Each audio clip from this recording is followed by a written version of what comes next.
자, 한국 경제의 다음 성장 동력, 과연 어디서 찾아야 할까요? 정말 모두가 이 질문에 대한 답을 찾고 있는데요. 최근에 나온 한 보고서가 아주 흥미로운, 어쩌면 조금은 불편할 수도 있는 진실을 우리에게 보여주고 있습니다. 오늘 이 보고서를 가지고 한국 경제의 미래를 한번 제대로 들여다보겠습니다. 팬데믹이 끝나고 나서 세계 경제의 판이 완전히 바뀌어버렸습니다. 이 그래프가 그 변화를 아주 극명하게 보여주죠. 전통적인 서비스는 주춤하는 반면에 인터넷으로 국경을 넘나드는 디지털 서비스는 그야말로 폭발적으로 성장했다는 거.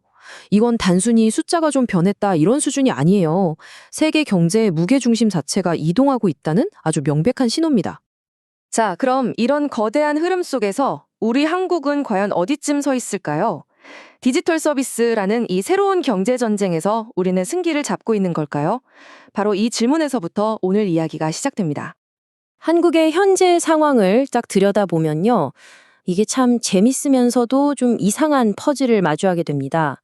바로 한국 경제가 두 개의 얼굴을 가지고 있다는 점인데요. 한쪽에선 모두가 인정하는 세계 최고 수준인데 다른 한쪽에선 이상할 정도로 힘을 못 쓰고 있거든요. 마치 한 나라 안에 완전히 다른 두 개의 경제가 같이 돌아가고 있는 것 같달까요? 바로 이겁니다. 보세요. 자동차, 반도체 같은 이런 상품 수출은 세계 8위. 제조업 강국답죠.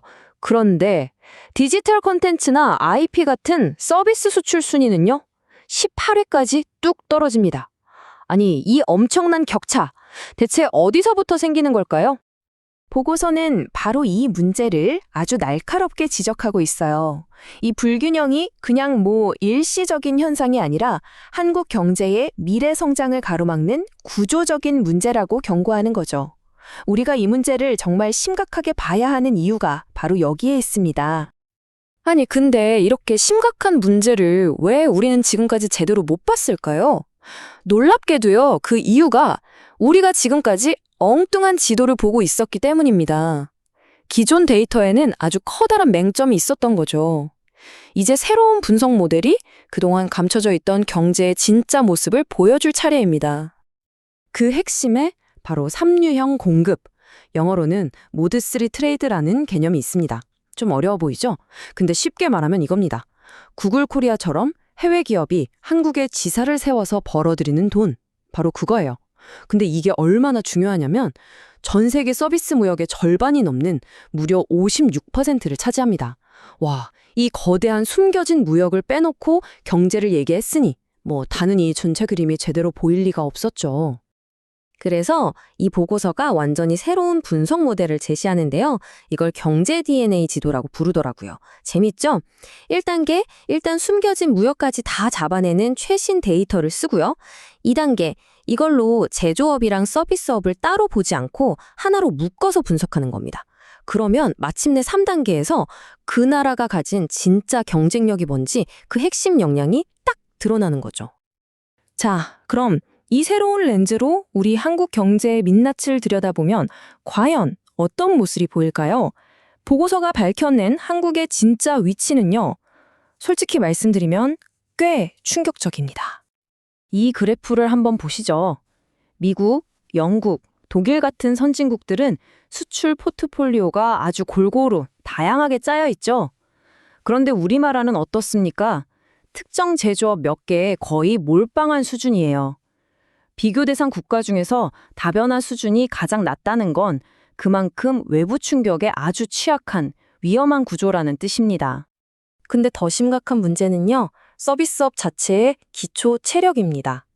보고서는 한국의 서비스 분야, 특히 앞으로 먹고 살아야 할 이 디지털 서비스의 핵심 역량이 경쟁국들 중에서 가장 약하다고 진단합니다. 뿌리가 튼튼하지 않은데 나무가 어떻게 제대로 자라겠어요?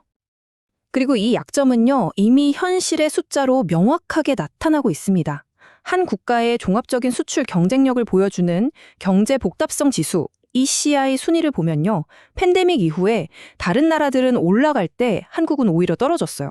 특히 서비스 강국인 미국이랑 영국은 순위가 엄청나게 뛰어올랐죠. 서비스 산업의 약점이 국가 경쟁력의 발목을 제대로 잡고 있다는 게 그냥 여기서 딱 보이는 겁니다. 자, 지금까지 좀 암울한 얘기를 했는데요. 그렇다고 여기서 주저앉을 순 없겠죠? 다행히도 이 보고서는 문제의 진단에서 끝나지 않습니다. 한국이 이 위기를 딛고 서비스 강국으로 나아가기 위한 새로운 항로를 아주 구체적으로 보여주고 있습니다. 자, 여기서부터가 정말 재밌는 부분인데요. 보고서는 우리가 이미 강력한 무기를 가지고 있다고 말합니다. 성공 가능성이 아주 높은 유망 분야로 딱 3가지를 꼽았는데요. 첫째, 우리 기술력을 바탕으로 한 지식재산권. 둘째, 제조업과 시너지를 낼 수 있는 R&D 서비스. 그리고 마지막으로 이건 말할 것도 없죠. 전 세계를 휩쓰는 K 콘텐츠 중심의 문화 서비스입니다. 우리의 희망이 바로 여기에 있는 거죠. 그렇다면 이 유망한 분야들을 어떻게 제대로 키울 수 있을까요? 보고서는 3가지 명확한 해법을 제시합니다.